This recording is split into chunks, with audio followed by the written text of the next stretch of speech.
Hello bachcho. So let us see the question.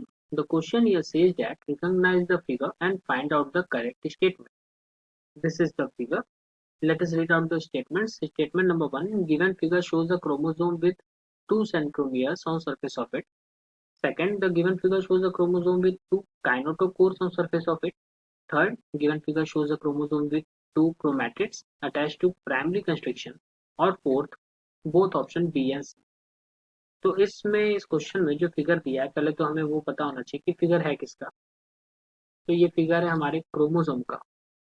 Chromosome, ये chromosome कब है? ये जब सेल डिवीजन के टाइम कंडेंस होते हैं क्रोमैटिन फाइबर्स, तब ये क्रोमोसोम बना है।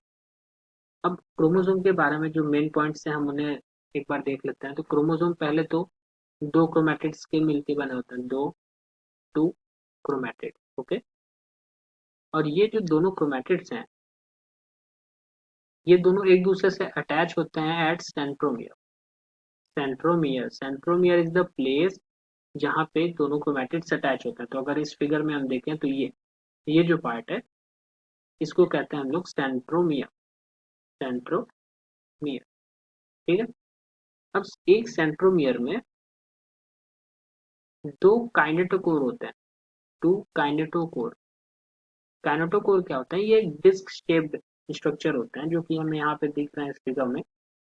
मैं मार्क करता हूँ, ये देखिए, ये है ना, ये है हमारे काइनेटोकोर। ये डिस्क शेप स्ट्रक्चर होते हैं और जब स्पिंडल फाइबर्स आते हैं तो यहीं पे अटैच होते हैं। तो इनका यही फंक्शन होता है, स्पिंडल फाइबर को अटैच करवाना। ठीक। तो अब हम ऑप्शन देख लेते हैं कौन कौन सा मैच हो रहा है। ऑप्शन नंबर वन में दिया है कि टू सेंट्रोमियर्स होते हैं क्रोमोसोम पे, तो ये वाला हमारा गलत हो जाएगा, ये ऑप्शन एलिमिनेट हो गया क्योंकि एक ही सेंट्रोमियर होता है। फिर क्या सेकंड ऑप्शन है, given figure shows a chromosome with two kinetochores. तो टू काइनेटोकोर्स होते हैं, ये हमने देखा है यहाँ पे, तो ये वाला स्टेटमेंट तो सही है। फिर थर्ड स्टेटमेंट है कि two chromatids attached at primary construction. तो टू क्रोमैटिड्स तो होते हैं लेकिन ये प्राइमरी कंस्ट्रक्शन क्या है?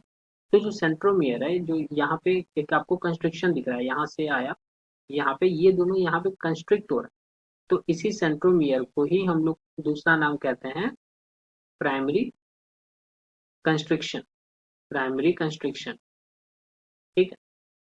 तो जो हमारा थर्ड वाला स्टेटमेंट है ये भी सही है। तो हमारा बी और सी दोनों स्टेटमेंट सही है। तो the correct answer would be option number D. Hope you understand it well. All the very best.